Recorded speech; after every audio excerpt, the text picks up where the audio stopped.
બિપિનભાઈ કાલ કદાચ ગમે એવો મોટો થઈ જઈશ ને ભાઈ, હું મારા ગુરુજી મોટો કોઈ દાડો નહીં બનું.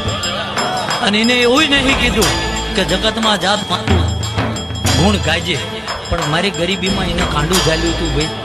મને ધર્મનો રસ્તો બતાવ્યો. મૂંઝવણ તો આવો ભાઈ, પણ મૂંઝવણ પતે તારત કદાચ ધર્મનું બાયણું ઉઘડતું હોય છે ભાઈ. કારણ કે એમના ભુવા ભગત થવાતું નહીં ભાઈ.